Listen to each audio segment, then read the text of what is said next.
Good afternoon, everybody, and welcome to another Goldstoke Beginners Drawing and Painting class. I'm John, your host, and today we take on another, and sadly the last in the series of stalks. This stalk's going to be painted in acrylic, so today I am using one of these CY canvas sheets. They're actually canvas sheets, primed 4 times onto with gesso.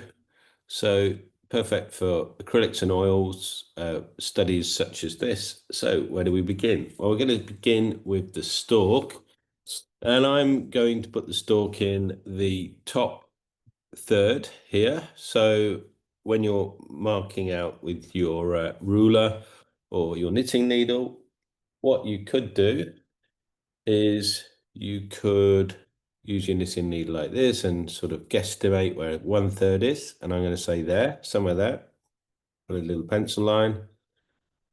And then this way as well. Oh, that's about 1/3. And remember, it only has to be around about. And where they kind of cross, that's where I'm going to put the bird.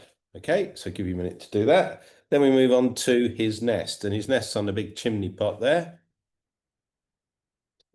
And that's down at the bottom.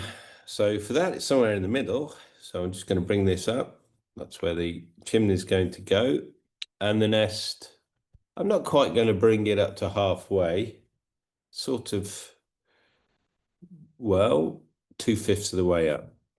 And then I'm going to just start to draw by hand. So a nest, it's like a bowl, isn't it? It's kind of like a bowl shape. So I think of my porridge bowl. There it is. The chimney, well, chimneys, they're like a big cylinder, so it's rounded at the top there. You may not be able to see so much of the cylinder on your resource, so draw what you see. And it's kind of got a little triangular sort of angle at the edge, and then goes straight into the cylinder. So it doesn't take long before you can go into detail on the chimney. There's 3 corbelled curves to that. I like the design of these old Victorian Edwardian stretchers. They always have an element of hidden design, a bit of beauty within the brickwork. Those brick layers were just a marvel, weren't they? And it's sad in a way that we couldn't have kept some of these, but they've all gone, haven't they? Pretty much, along with the stalks, sadly. But I believe this one's in Germany, and so they've probably a little bit more environmentally conscious over there and have protected the stalks a little bit more and left 1 or 2 of these chimney stacks standing. So the nest, well, I'm going to paint that. I just need a shape. So give it a basic shape like I've done, and we'll make that into a nest as we have done before. Okay. Moving on to the bird. Now the bird, well, when we look at the bird,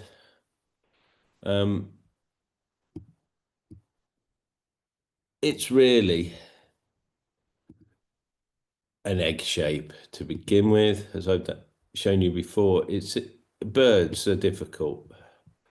Eggs, well, they're not so difficult. We've been dealing with eggs ever since we had our first boiled egg, I guess. So there it is. So my egg is going to be up there. I'm going to make it a bit bigger than the one I'm seeing. I think it's a bit small on the screen, although I'll leave that up to you. I'm going to make it a bit bigger so that it's easier for me to draw. Could be a bit closer, couldn't it? I think it'll work. So there it is, a little bit bigger. And then the wing. Well, the wing is attached to the egg and it's a straight line to about there. And that is a tilt on the clock. So 3 or 4 minutes to the hour. There it is. That was good. Doesn't need to be any more difficult than that. And I'm going to estimate that the wing length is around about 2 eggs long. So if you take that egg length, like so, or let's do it with the knitting needle, probably even better, and count 1, 2. There you go.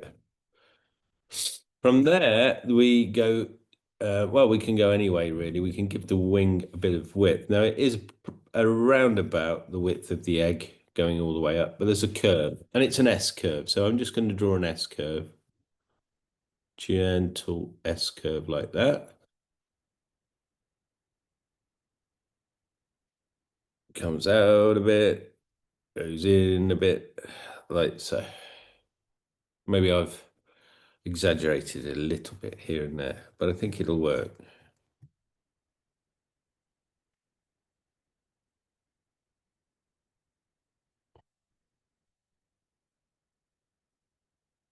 It's a good enough shape. It's a bit too wide. I'll bring it in. There we go. I think that's more close to what I was saying. Now his head. Well, it's an S shape too. And this time it goes from the bottom of the egg. And it's like that. Interesting shape. So coming out from the bottom of the egg, straight out into an S shape. And then the tilt, well, he's pointing down to one corner of his nest. So he's looking for somewhere to land, I'm guessing. There, that's the corner of the nest there he's pointing to. So as long as I get his bill going in that direction, all should be well. And I'm estimating that the length of his bill, it's a bit shorter than the length of the egg. Okay? Remember, I'm making mine just fractionally larger, just so I can paint it easier.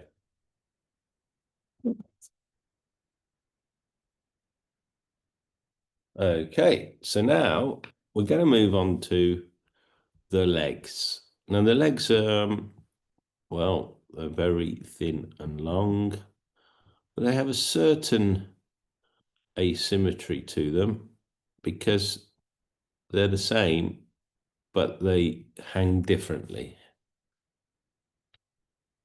So the first tilt that's going to come out of the bird itself, well, there's lots of ways of doing this, and I guess the easiest way to do this actually is to start with the main part of the leg. I'm going to do that for you. So I follow that line all the way up, forget the knee, and just watch where it touches the other wing, because it's all synchronized on a bird. Everything's sort of, it's same, but it's very similar. You see it, and that's where these things come to. So it's like two chopsticks pointing to the back of the bird. This would be the easiest way to do it because there's a sort of a center of balance with animals, and if you can find it, you're in. So it doesn't matter where those knees go. They're always in line. The legs are always going to be in line with the back of that something or other, like that bit of the wing there. So I'm going to get the tilt now for that long leg on the left. I think it's 28 minutes past the hour or 2 minutes to the hour if you prefer. It doesn't matter really.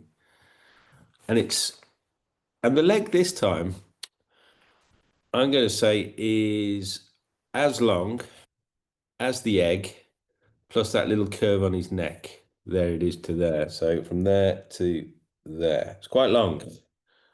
Quite long indeed. Now, have I got it at 28 or 2 minutes to? I think I've got to move it a little bit. There it is. That's a better one. Then the next angle is 26 minutes or 4 minutes, 5 minutes to the hour if you prefer. There it goes. Kind of like chopsticks pointing to the back of the bird, almost his bottom, but I've made it touch the wing. Now, that was a fancy way of getting around the problem because do you see what the problem is? One third of the way down from there is his knee. His knees then tilt inwards like so. And I think if you can manage that, you see that, you've got it. All right. So we can pretty much paint the bird from here. So we can. Some of you will be thinking, oh, but hang on, John. What about the other wing? Yeah, the other wing. Now, the other wing has another, gonna get call it a synchronicity. If we were to follow that line of the other wing, it would go to that point there on the neck. Because this bird is like an episode of hinges and things, isn't it? Hinges this way, hinges that. So if you find the curve of his neck there and you put a line, I reckon that would be 13 minutes past the hour. Put a line through and let it go out the back, almost in line with the back ankle there. Yeah, that's good. And then the more observant amongst us will say there's a tail, so we can just add that little tail on like a little triangle out the back. And that's also in line with this, this, and this. What do I mean by in line? Vertical line. You see they all touch that vertical pretty much. And then the last thing I'm going to do before we get straight into painting is I'm going to look at it's like reminds me of the old sailing boats you used to get on the Thames. You see that there? That little angle of it's almost like a mast. That's a mast. And one or no, 2/5 of the way down, there's a hinge and we get a V. That's all it is. That's all you need. And then if you want to put three fingers, 1, 2, 3, there it is. We're ready to paint. Okay, so it's acrylics today. Oh, you might want to put that very beautiful, ornate, three-pronged trident, everything coming out, myths and legends and everything in the German architecture here from the Victorian era. There is a trident for the lightning conductor, little spike there. There we go. So everything's in order now. We've got everything we need. We're ready to paint acrylics, standard set. I'm just going to lose some of the lines I've drawn. Hope that helped you. No, that's not what we want. Let me find the right button. Will help.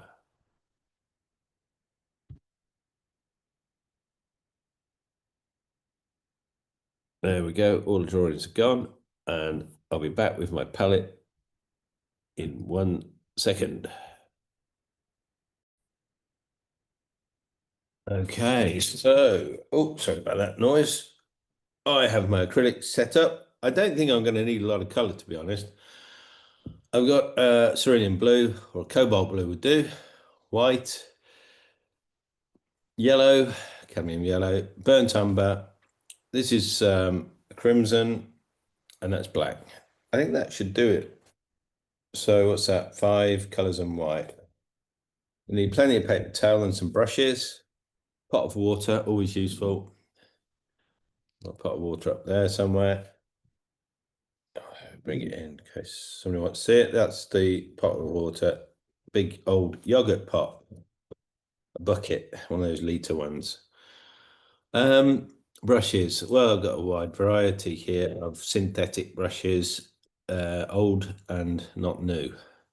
There's a filbert, medium-sized brush, flat, medium-sized brush, detail brush number 1, detail brush number 4, 9. I think that's a 9 or an 8. Detail brush, round. These are all the details of round brushes. And then I've got an old oil painting brush. This is hog hair round size 14. I'm going to start with that. So I want to map the blue in, the blue. Yeah, get that blue close in. Now, there's my blue. It gets sticky in the studio, but I just push it on with the old hog hairbrush. I'll probably, if I want to put this into an exhibition, which you never know, you might want to do that. We might have to paint this twice because the first time we apply it onto the canvas, it can be a bit coarse. You can see, look, scratchy lines. Now, might be able to help that a little bit, but you see what I'm doing? What I'm doing is I am painting very close to the subjects, which is chimney, nest, bird, lightning conductor. These are the things that I'm painting close to. What I don't want to do is to paint over my drawing. Now, I could have painted the whole thing blue and drawn on top of it. Yeah, that could have happened. But I didn't do that. I always do it like this. And if you think you would prefer to paint it blue first and draw on top, have a go. It's another way of doing it, that's for sure. There's so many ways to do things, as you know. This is where preferences are built up over the years. I've never done that. I tried it once or twice just to see if it really helps, and I don't find it does. But everyone's different. Different strokes for different folks, as they say. I'm lazy. I just want to get into drawing and painting. To me, I like the process, really. It's like a little ritual of making something beautiful. And you feel good about it, don't you? That's the thing with painting. It's a lovely thing to be doing. Oh, something falling off in my studio.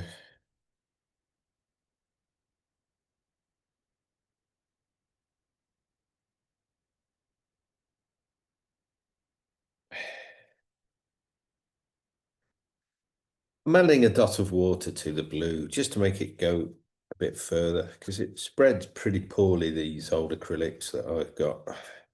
If you've got fresh new ones, they might be a little bit easier to spread about. Anyway, didn't take too long. And as I say, probably need a second coat of that, almost certainly. But anyway, that is what it is. And now I pick up my larger round brush. It's probably a size 8. The numbers fell off in time. But what I'll do with this is I will just bring things a bit closer now to my subject. So I tend to use a round brush for drawing close. Some artists use a flat. I've tried that. It always gives you an angular sort of mechanical feel to your painting. I don't like that.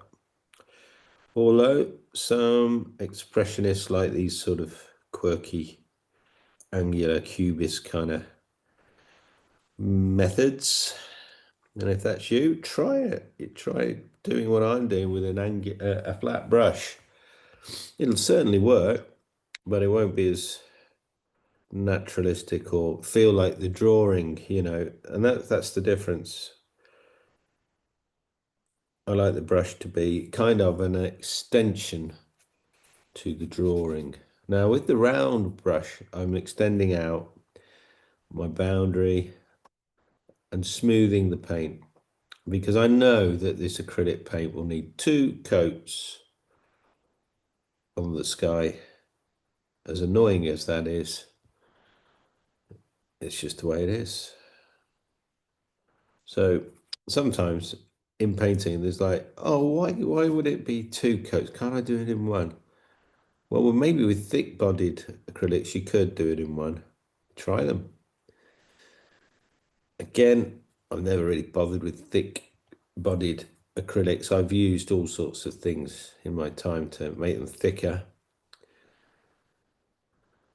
Corking, the corking painters make stuff that you can use to seal the door frames and stuff. That's brilliant for making thick bodies of acrylic.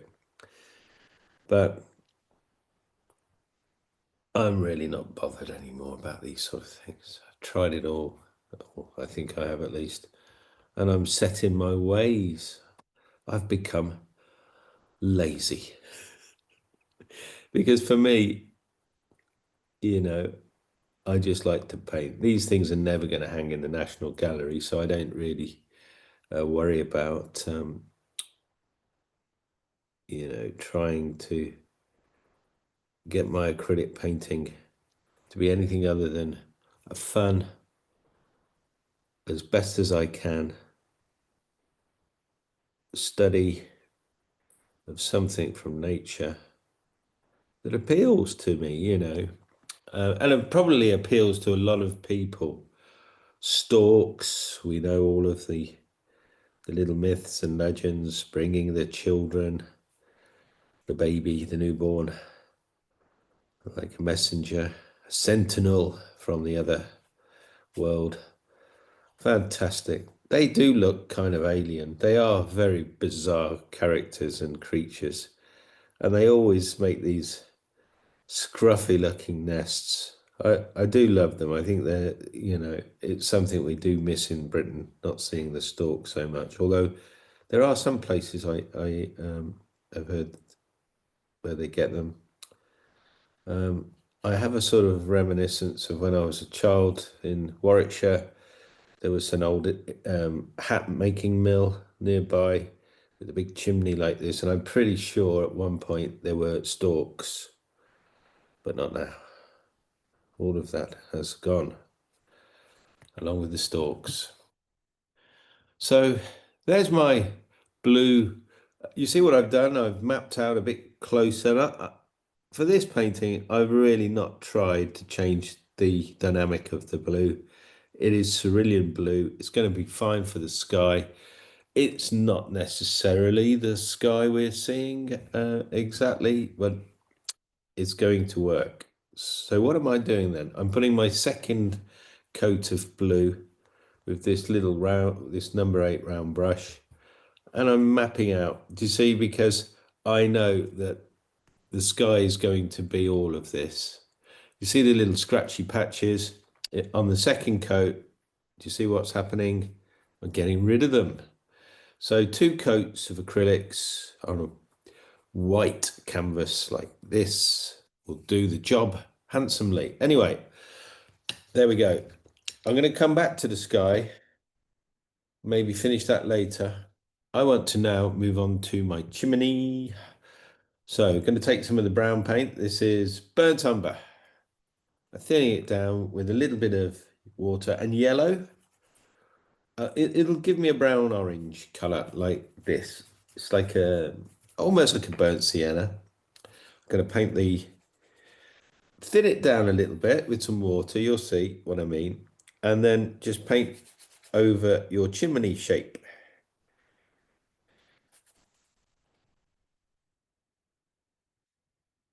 You'll see your pencil lines through it because it's not too thick what you're doing.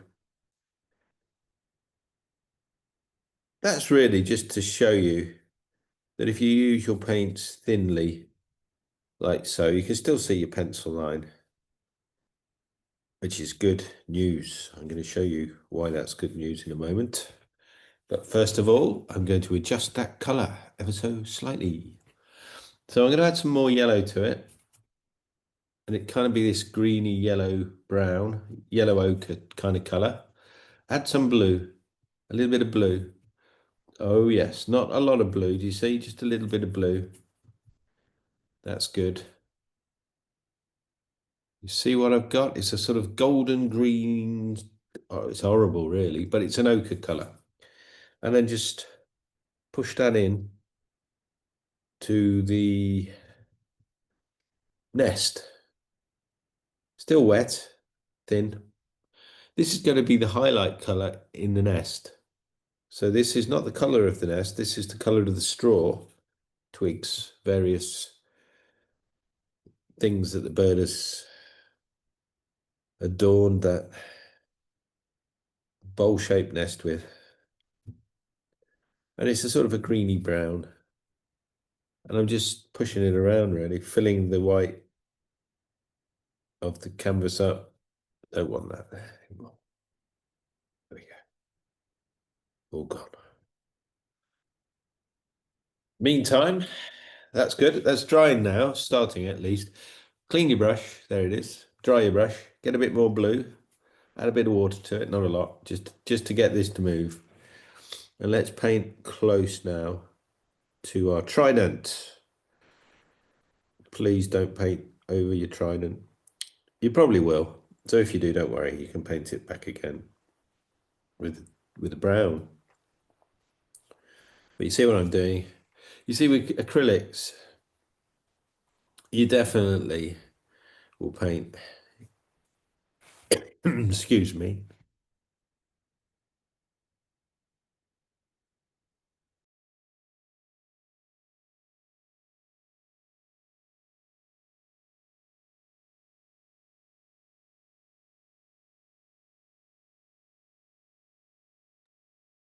with the acrylics, it's it's inevitable, really. You're going to paint over something that you didn't want to paint. So don't worry, that's part of the joy of acrylics. You see, now I'm painting around the trident, making it thicker as I go. There we go.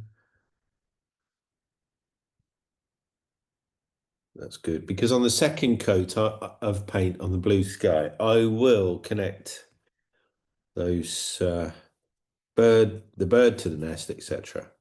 I can't do it in the first hit because the acrylics that I'm using are just not thick enough.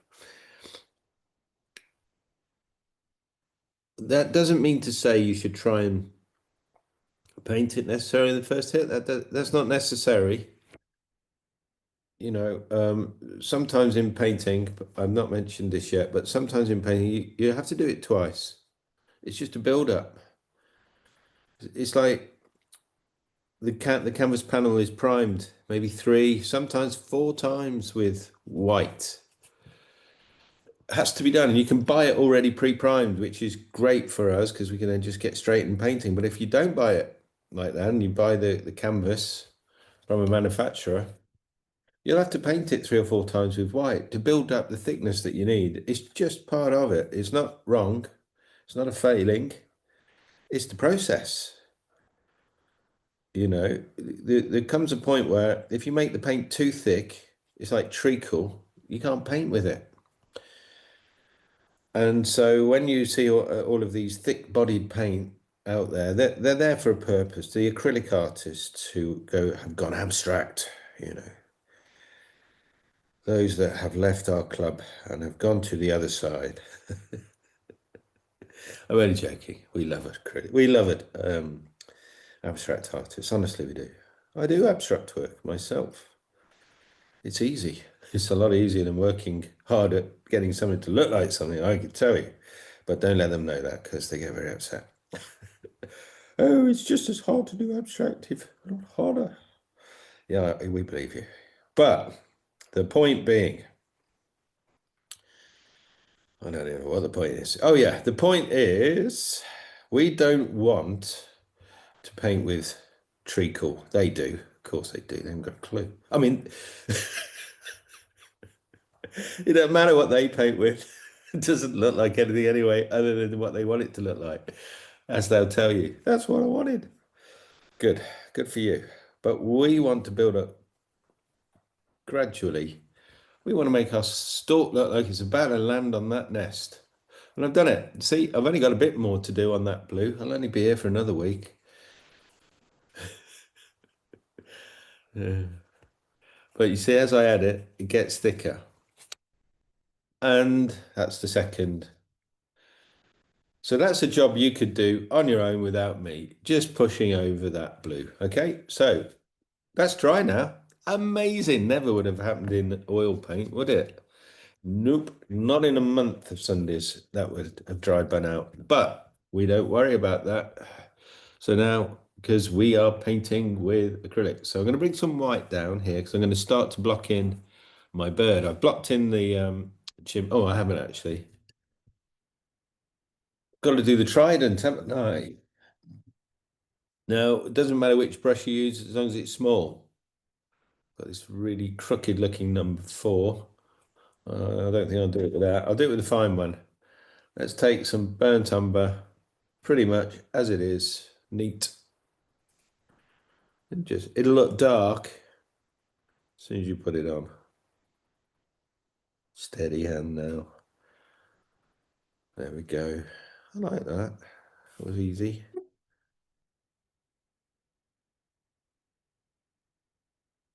There it is.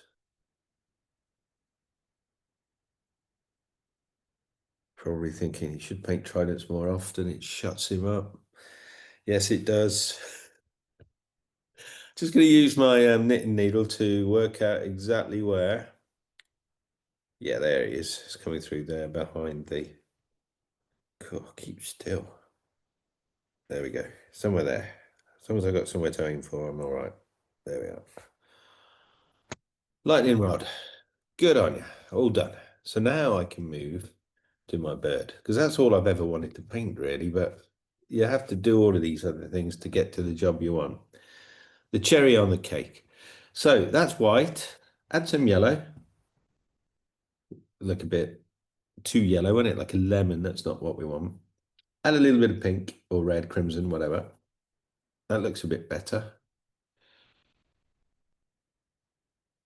Add a bit of the nest color. You see the nest color? That's great. That's sort of an ochre color. That's brilliant. Let's do it with that. Right, that'll be good. So I'm going to paint my body of my bird. It's a light color, light yellowy golden brown. That's what I'm going to do it in to begin with. Of course, it's just the underlayer because you see, there's a lot of color in that white plumage. A lot of color. But we start somewhere, and I start with the overall sort of light golden color. Now it is acrylic, so I can paint over it. I'll have to, as you saw that if I don't paint over it, it's a bit patchy. So I'll even paint his bill. I'm painting it all with this one unifying local color. Yeah, I know some of you will be thinking, but his bill's pink. I know it is pink, and if you have the time, you could put pink in it, but I don't. I'm going to do it this way because I'll build up the pink later. There we go. Now, that golden color is coming from the sun. Now, the wing itself is in shadow, the wing nearest to us, but the other wing, interestingly, is catching a bit of a glimmer of the sunlight. So I'm going to paint that with a bit of this gold. So I'm painting sunlight first. It's not even the brightest sunlight. There is highlights, but I'll get to that. You know, I was talking about the cherry on the cake. This is the cherry on the cake, painting the stalk. But even the stalk, even the cherry itself, you know, there's bits of it which you're going to enjoy painting more than others. Like, for example, I like painting, well, actually, I like painting the forms of his body. That would be fun. But his legs, they're fun as well because they're very thin. So let's see if you can get your thinnest brushstroke going. Now, when I'm doing it, I've got my thinnest detail brush. I don't usually use number ones, but I've got one. Here it is.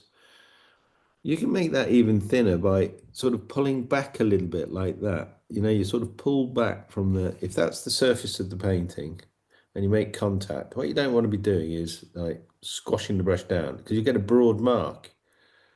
Ugh, you don't want that. So what you'll better be doing is just tickling almost by pulling as close back so that you're hardly touching and swinging like a golf club, and you'll connect with the thinnest little razor thin lines like that. So practice that as well, because you've become very good now at making good drawing. Vary your brush mark a bit now. Make it a bit thinner. The broad strokes, the abstract club, they love the broad stroke. Everything for them is a big broad stroke. Or if it gets thin, they'll use a bit of masking tape. You've seen them. They're on the telly sometimes. Anyway, whatever they're doing, we can learn from them for sure. They don't want to learn from us. They made that clear. But there it is. His feet are hanging. Now, I'm going to put a shadow on that later, but not now. Later. Okay, so I've got my lights in. Almost my lightest lights. Now, I could finish that off, but I want to put the shadowy wing in. So for that, I'm going to use the bigger brush. It's got a bit more flex to it. I'm going to make a grey. I'm just using black. There we go. White. Here we are. Ooh, look at that. That's a nice dark middle value. That's what we want. It's a dark middle value. We probably need just to put that straight on to see how dark it is. And that's good, isn't it? That's perfect. Let's just do it. Paint that on. And now you could do several things here. You could paint the body of the wing, like, it's almost like a sail, isn't it? Big sail. He's flying on a sail. Or she is. Not quite sure of the gender of my stork. I'm not going to get into that. It's a minefield out there. Anyway, my stork is just a stork. And I'm just painting. And a stork is enough, isn't it? There we go. So I paint that sail shape. That's nice, good and dark. Now, this point, we can swap to the smaller brush. Now, I've got a 4 here, like I was saying, and I think that's good enough for what I want. So loading the brush up. Do you remember how to load an acrylic brush? You twist it because it'll go too gloopy otherwise. I don't know if it's picking that up very well, but that's just loaded. And now I can paint those feathers on the end of his wing, the wing feathers. Probably have a fancy name for those, and I did know them at once. I've forgotten. Anyway, I'm going to paint those feathers. I like how they all seem to, like spokes on a wheel, they sort of terminate into one point, like a hinge. You see that? They're brilliant. Brilliant, brilliant natural things.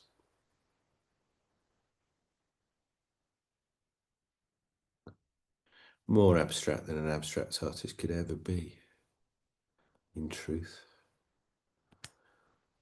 There we are. Now, while you've got that little brush, we could make some little moments.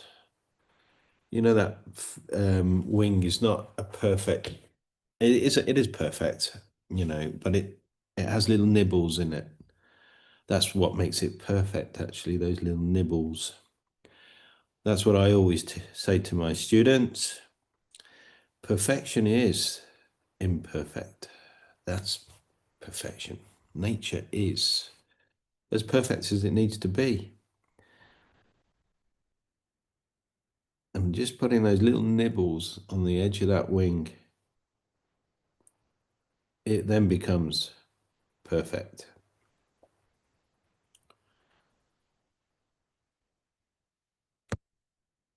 Love it. Loving it. That is great. Now, just checking my wing shape. I might be a little bit out over here.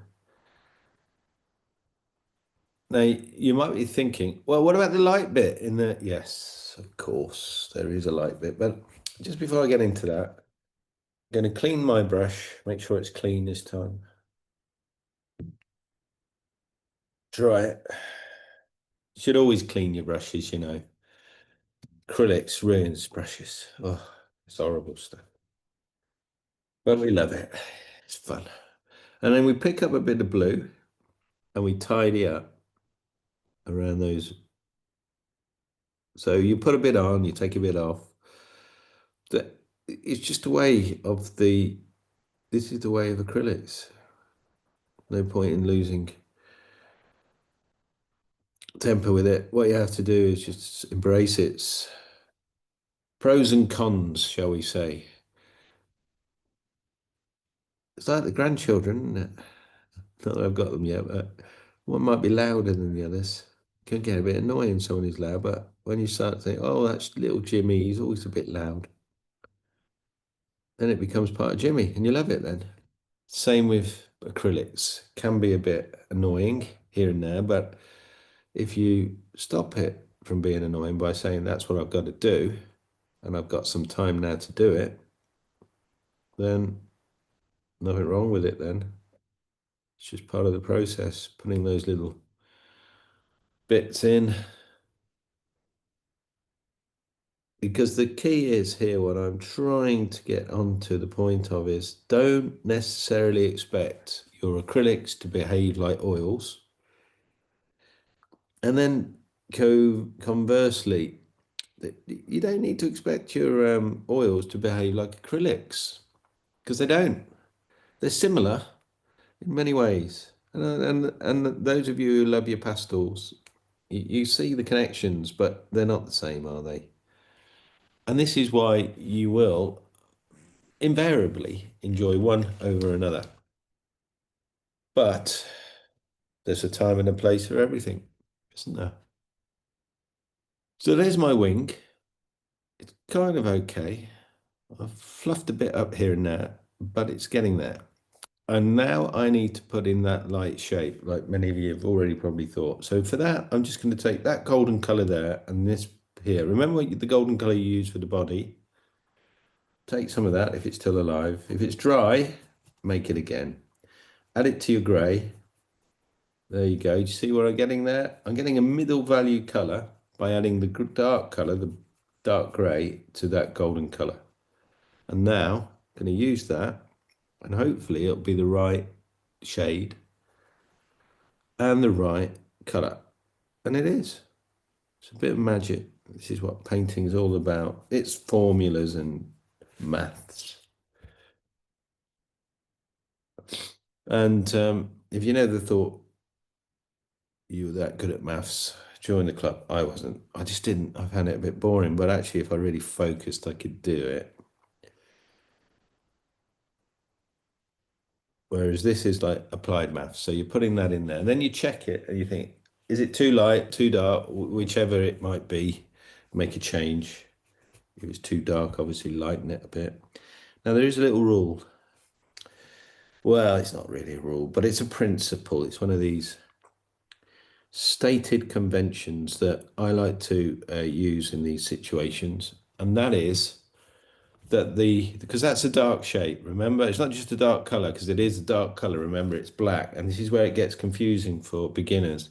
We think, oh, it's dark because it's black. Well, even black can go lighter if we put it in the light. Okay, so I'm talking about a shadow color. And it's black in the shadow, but it has some lighter parts to it, as we can now see quite clearly. And so what I'm going to say is this old axiom, which is the lights in the dark are darker than the darks in the light, because in the lights in a moment, we're going to paint some shadowy or darker tones, which are not quite as dark as that. Okay, so that is a dark middle value, that is a middle value, and now we're going to go into our lights and we're going to paint our bird. We're going to paint his head. Now I'm going to zoom in a little bit for this bit because this is real detail work. And let's do that. Zoom in first of all on the stork. Here he is. Ooh, looks great. There he is. Okay. Now, how am I going to do this? I better mix the colors first so you can see them and then I'll zoom in. Yeah. So I'm going to mix that warm color. Do you see? So you've got your lights on your bird. We've already pretty much established some of it. Then we have a golden brown. It's a burnt sienna color. It's like an orangey brown, really. So take some brown. Here it is. Add some yellow. There we go. And now, because that's dark, isn't it? I don't want it that dark. So I'll add some white to it. Here we go. Now, when you add the white with acrylics, several things can happen. It'll get lighter for sure, but you might lose the yellow. So add more yellow if that happens. Did to me. I want a yellow golden brown. There it is. That's good. I'll take that now. I've still got my number 4, and I'm going to zoom in so you can see where I'm going to put it on the bird. Okay, only fair. So remember, a lighter middle. Well, it's a middle value, golden brown. And let's see if I can now zoom in. I'm going to try zoom in. Oh, here we are.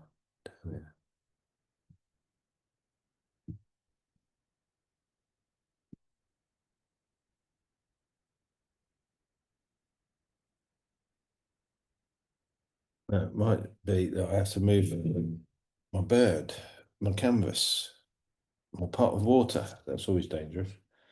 Do that first.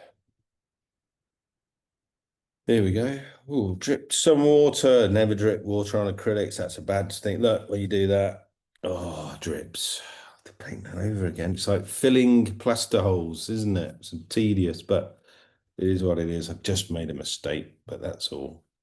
So now what I'm going to do is I'm going to take that golden brown and I'm going to paint it over his so the light, where's the light coming from? It's coming from top left. Okay. So on his head, because it's a funny egg shape, his head, I'm leaving a light rim on the top left. Then I paint the rest sort of golden. There we go. Everything that's a shadow shape gets some of this. Okay, so what do I mean? I'll show you. Here we go. So I'm painting below this line. Do you see it? It's like a shark fin. There it is. Shadow shape. Down to his little thigh. And then behind at the back of the tail, a bit of that colour there, but leaving some light in there, not a lot. I'll add a little bit of black to this colour now. You could use your grey that you used before, just to one side of this colour, just to make it a bit greyer or neutralise it. There it is. So I've got a grey-brown. I'm going to paint this on the wing that we can't see, little lines. That's the wing opening up with the feathers as he's coming down to land. Bit of light catching on it. I'll use a bit of that grey on the tail feather as well. Here and there. There we go. Leaving some light shapes amongst it. Okay, hope that's helped you. Now, I'm going to clean my brush and zoom back out because that was the bit that really you needed help with, because the rest is going to be absolutely easy. You'll see. Let me just get rid of the bucket of light. There we go. Get rid of that. I'll keep that one zoomed out, so I think that was helpful. But this one, I've got to zoom in again because, no, what I mean is I'm going to keep one zoomed in and then one I'm going to zoom out so you can see the colors again. Here we are. No, you can't see all the colors. Got to keep zooming out so you see all the colors. There we are. There's all the colors. Now it's good.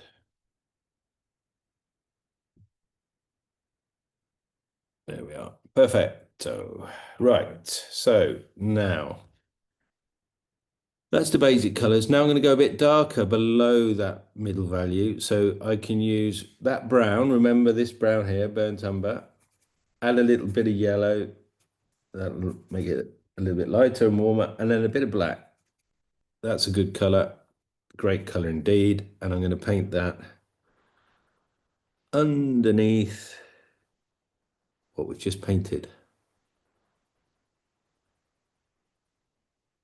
like so.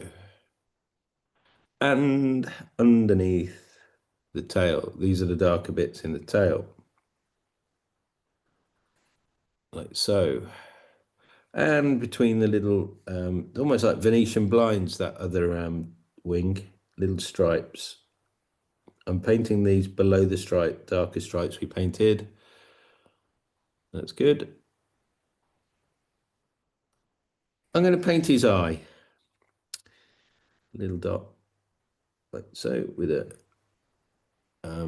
eye socket. I'm also going to paint the bottom line of his bill. Now the bill is pinker, I know, and I should have put the pink in by now and I forgot. But while I've still got this color, you can do, the beautiful thing is about acrylic, you can do it now. And this brown color, as I said, it's sort of it's burnt umber really, but with a bit of black in there. I'm going to now paint. Oh no, I'm not. I'm going to hold that color there. We'll come back to it. I'm going to paint the pinks in now. You need the pinks. This time I'm using that very small brush again, number one. Here it goes, and take some red, crimson. There it is. Now you could just use that color actually, but that almost feels like cheating to use it straight from the tube, so I won't. Add a bit of yellow and a touch of white, and you'll get a beautiful, and maybe even a bit of brown. There we go. That's the color, and I'm going to paint this over his little bill, but leave a bit of the gold line because the sun is catching it in places. And then his legs. Now this time I want you to paint. Remember how thinly you painted before? You did a brilliant job of getting the thinnest legs ever on a Stork. Now we're going to do the same again, but this time the top line and the right side, you're going to paint an even thinner line. If you paint over some of your golden line, don't worry, but try your best to keep some of it showing. You see? Oh, I painted on some of the blue, the clot, but it doesn't matter. I will paint blue around it again. And then his little feet. Don't you love his feet? They're kind of like little hands. Actually, they're a bit creepy. Maybe love's a strong word for these feet, but they're funny. Hanging back. There we go. So there's the pink. Looking like a stork. Almost there. Right, so now I'm going to take some white and I'm adding it into the original yellow mixture I used for the sunlight. If you don't have that anymore, I'll just remind you how we did it. It was yellow with white. I think we put a very, very small amount of pink into it. That was it. That's the color. Now, if I add a lot of white to one side of it, there you go. You see that? Still yellow, kind of. It's not pure white, that's for sure. And now I'm going to put a little bit of a lighter side on his lights. And this is where we have a bit of fun here and there, building up the thigh there, a little bit more light on his thigh, a little bit more light on his side of his back. Here his tail, and a little bit of light on the inside left of that thigh on the left leg. There's a little bit of light there. And a little rim of light on his forehead to the top of his crown of his head. And you see that? That just catches a little bit of light. And then I'm going to put a tiny little rim of this light along the outside edge of his flexed wing. Do you see it? A little bit there and here, maybe a little bit there, here and there. You get the idea. And just a touch of this light on one of those tail feathers, wing feathers on the right, that one. It's a bit of light, sunlight. It seems to just hit little spots here and there. It makes a difference. I'll put a little bit of this light on his shin, on that long leg. Now, if you're getting thicker lines now, be careful. Don't get them too thick. They don't want to be thick, else they lose their. Um, they will lose something. They'll lose their connection with a stalk because the stalks are very light and fleeting and feathery and that sort of thing. Don't want a heavy, thick leg. Now I'm going to put a bit more dark on the tip of that wing there. That's it. So I wanted to do that and there. And a little bit of dark on the tip of his tail there. Just a little black spot. It's a bit darker there. There we go. Now, I really think I've got pretty much what I wanted. I'm going to zoom out now to get the chimney because I think the stalk is complete or as complete as I want to do it for this exercise. You could go further, of course, as ever, we can do that. But I think it's working. How about that nest? What do we do there? Well, for the nest, what we're going to do, oh, I didn't do this. There is something else. Mix a lighter grey now. So this is black and white with a bit more white than, remember the colour for the tail, for the wing? That colour, but lighter. We're just going to put right at the top of his shoulder, under his armpit, as it were, just there, a bit of a lighter grey where it meets the body. There we go. That was what we needed. Just a bit of the lighter grey here and there. Right, and that's the stalk. Dunno. Stalk is dunno. Now, for the this stuff, this is tricky. So let's mix some black. Just put some black into everything. There we go. Add a bit of blue. If you've got some blue left, a bit of blue and some yellow.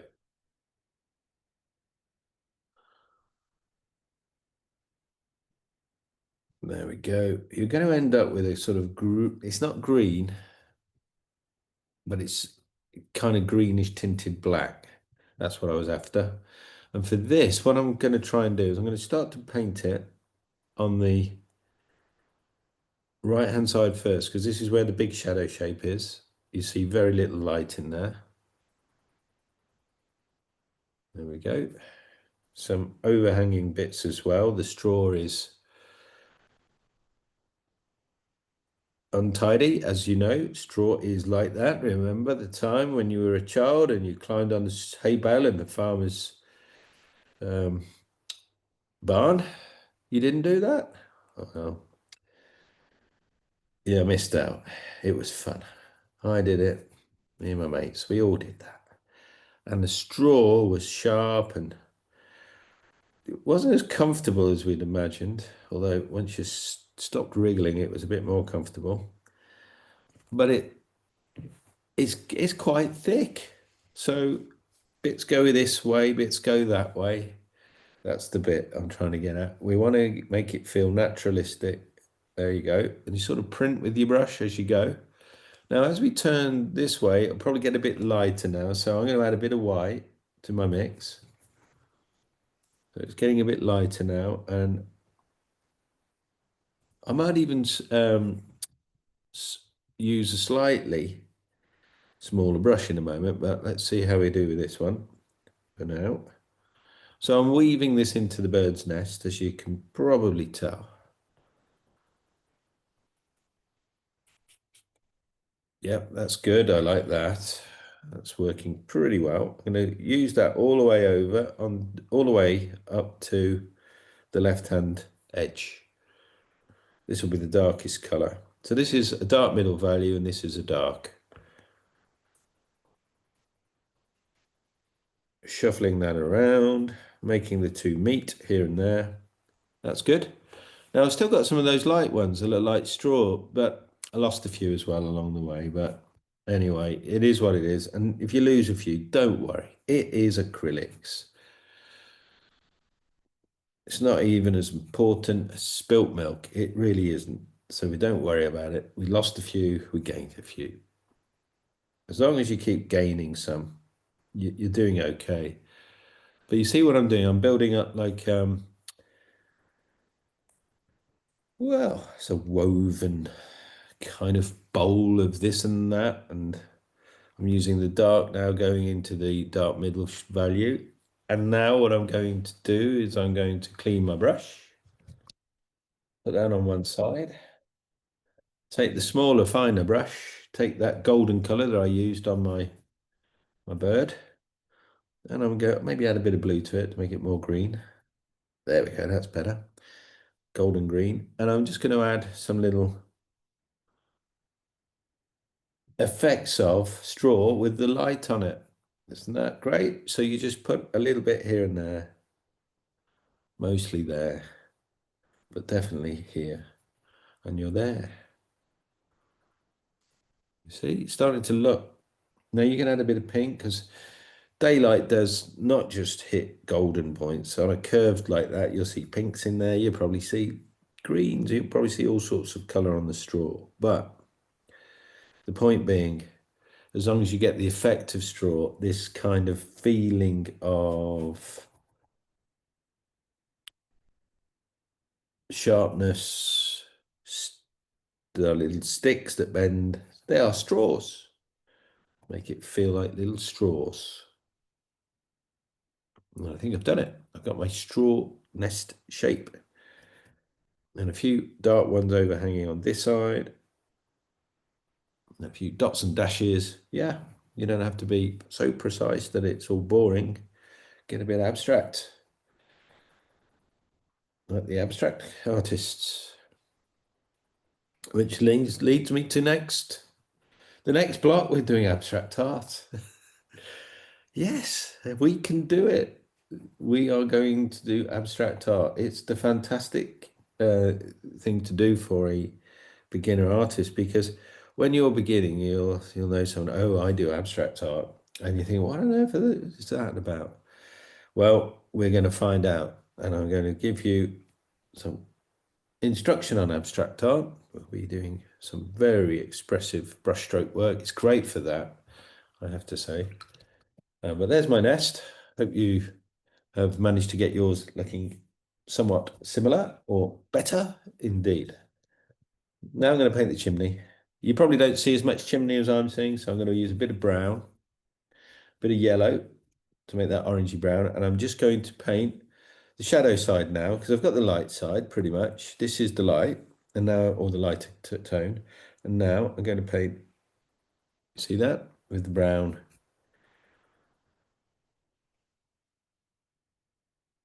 Now, where is the shadow shape? Now, this is interesting on this. So let me just draw it so that you know where your parameters are for this color. Well, it's funny, isn't it? The shadow shape is there. It's a curve, as you would expect. But this color I'm putting on now is really turning to the shadow. So it is slightly different. So I'm going to use a green to pinpoint it. I think it's kind of there. Okay. So you could bring these corbels, I'm going to call them. I don't know really what they're called. Down gradually, leave a little bit of the light coming into them. That's always a nice trick to do that. And then down here, it sort of tapers off like so and joins the darker shape, doesn't it? So on the other side, it's going to go darker, as you've probably guessed. So I just push all that together like that. That's the great thing about acrylics. And now, just to link it to the light tone, add some yellow to your brown, add some red to the yellow. Now you'll have a sort of a slightly lighter tone, and fudge that in. There we go. So that's all taking its shape. Add a bit of white to that, maybe a bit of yellow, because remember the white will get rid of the yellow, which is a bit annoying. So you have to bring that back. And there we go. I fudged that into that and that into that. Go back in the thread that I'm mixing and mix another little thread and fudge that into that. And you see what I'm doing? It's just sort of, this is how you can make transitions in acrylics. It's not quite as fine as maybe in your with your oils. And then I'm going to use that darker brown to make a little line this side for the bricks, because you see how it looks lighter there as that goes in. This also should go a bit darker. Now, I was saying before about this little saying, an axiom that painters use. The darks in the lights are lighter than the lights in the dark. So here we go. So now I'm going to make those light shapes in the darks by adding black. And I'm going to clear this off so you can see what I'm doing. There we go. I'm going to add black now to my brown. Here you go. That's black into the brown. And I'm going to literally put some of that color, because this will make this side more silhouetted as we turn, and use that black to paint the line that comes towards there. You see, you probably won't even see it. It'll disappear because it'll be the same value as the brown or something similar. Anyway, this bit's a bit more complicated. It's not really a beginner's area, but if you can try it, that line is darker than that one. Okay. And then, ooh, probably went a bit too dark there. Let's make it lighter again. There we are. And now I'm going to bring all of that together in the shape down here. And you can paint brick shapes as well, because there are bricks in there, and make it, remember I was saying some artists use the flat brush to paint everything, and it gets all chiseled looking and like cubist. So let's do a few cubist things with the flat brush. Why not? I'm going to paint a brick here, add a bit of white, a bit of yellow. Going to paint another brick here as if the sunlight's hitting the brick. Oh, that's so nice. You see, we are abstract artists after all. And we will be, because anyone can be. It's not just their world, it's ours too. We can have our bit of abstract fun as well. And there it is. Do you see what I've got? Chimney, stork. Now, the only other thing is, as I said, I've got to go over these blues again, haven't I? Yeah, I'll do that in my own time, and I'll send the picture of it finished for the group. But have fun, and hope you enjoyed that one. It was real fun for me. Stork with a nest on a chimney. Look, I just fill those blue dots in there. They look silly. So push your blue around till you've got a nice blue, dark blue, medium blue, sorry, medium blue background, cerulean blue. That's all I've used. I didn't try to make it exactly the same as the blue in the sky because of time, but I hope you can see now we've got a nice little exercise at acrylic painting of a stork and chimney to complete our 4 in a row of stork themed subject matter. Was fun, wasn't it? I hope you enjoyed it. Next block, we're going into abstraction, and I'll send you a list of some of the materials you might need. So there we go. Thanks a lot, everybody. Bye-bye for now.